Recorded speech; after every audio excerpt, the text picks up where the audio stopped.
Hello peoples, it's Maggie here, in other words, D and Awesome. The other week we did a video on in vitro, and I got a lot of positive feedback on that. So, at the end of that video, I asked your opinion. What do you want to learn about next week? Well, next week is here, and as Lupin Rock suggested, my video is on DNA fingerprinting for paternity tests. Well, let's begin. So before we actually start, what is DNA fingerprinting, and how is it used, or why is it used, for paternity testing? DNA fingerprinting is the analysis of a particular person's genetic information. It is used for paternity testing to discover who the biological father and family of a child is. This also can identify any possible genetic influences in the child's life. So now that we know what it is and why it's used for paternity testing, let's take a look at how it works. So basically, a DNA sample is taken from two possible biological fathers, the mother, and is compared to that of a child's. So sometimes the DNA sample isn't large enough in order to do this because you need a certain amount. So you'd have to go through the steps of PCR, polymerase chain reactions, in order to amplify it. There are three basic steps to polymerase chain reactions. The first step includes primers being used to complement the DNA sequence so that DNA polymerase has a start point. Similar to that of running a race, this is how I think of it. You need a start point and an end point, or else you don't know how far you've gone. So that's kind of like what they're doing. They need to know where they start and where they end. The DNA is then heated and denatured so that it separates the double helix. It's then cooled again so that the actual process can be done.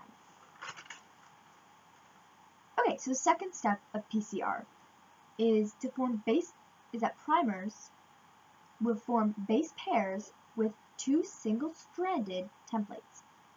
The primers must be present for DNA polymerase to create a new DNA strand. The enzymes can't create DNA from scratch, so it needs bases to already be present, so that all it has to do is add nucleotides to making a new strand. So lastly, we subject the fragments from the previous step to agarose gel electrophoresis. Whew, that was a mouthful. But this will typically allow you to visualize the DNA fragments and determine if the child is biologically related to the father.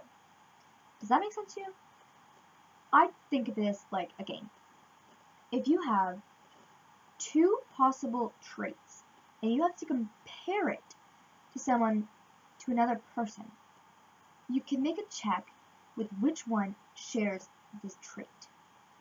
The person or the possible father who has the most at the end is more likely to be the biological father, or more certainly the biological father of said child. Okay, so basically what you do is you take the DNA, you amplify it using PCR, you cut it into smaller fragments, and then you analyze those. So it's pretty simple. Okay, so now we know how it works. Great! But let's talk more about its uses. Past, present, and future. So as shown on the screen, I decided to create a chart for those visual learners. In the first column, it shows the past uses of this technology for paternity testing. Let's elaborate a bit more on this. So Dr. Alec Jeffreys was the first to use this technology. He focused it to solving paternity and immigration disputes by showing genetic links between individuals. Although blood tests were preferred, that was not as accurate as DNA fingerprinting. This was also used to exempt men from paying child support, by proving that they are not the biological father. However, it was still relatively new and basic, so it didn't prove who the actual biological father was. The second column is the present, mainly to determine who the biological father is with a high degree of certainty. It can also be used to solve disputes between couples. It is also used to prove who should pay child support and can be used as proof in custody battles, divorce, or other court situations. So, yes, there are many other reasons that DNA fingerprinting is used. Forensics and organ donations are just a couple. But we really want to focus on how it's used for paternity testing. So last column is the future. So I do not have a flux capacitor nor a time machine. So I'm not entirely sure how this technology will be used in the future. However, some of my ideas of how it might be in the future are things like the prediction of hereditary features that may not be able to be seen from the naked eye. This technology will also become faster and more advanced than it already is. So that's about it for the past, present, and future uses of this biotechnology of DNA fingerprinting for paternity tests. So next, let's focus on the pros and the cons, the positives and the negatives of this application of biotechnology. Let's start with the pros. DNA fingerprinting has had a positive effect on child support and as well in fractured family situations where the father feels cut off from his child. Genetic testing has proven beneficial. And although these are amazing positive things that have happened because of DNA fingerprinting for paternity testing, there are more negatives, cons. Familial relations are very complicated, and we can't solve them with only paternity tests. There's more to do with that, just that. As well, paternity tests can determine lies told to children or relatives throughout the years. No, I am your father. May also become more trouble than they are worth, and may also disrupt harmonious families. Okay, so obviously we have the science behind this. We also have the positives and the negatives behind paternity testing using DNA fingerprinting. But are there any ethical or societal concerns with this still developing technology?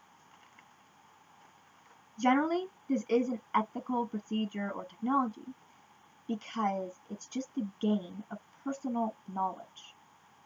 However, as in any situation, if it is used for immoral or illegal actions such as blackmail, identity theft, or stalking, it cannot be considered ethical.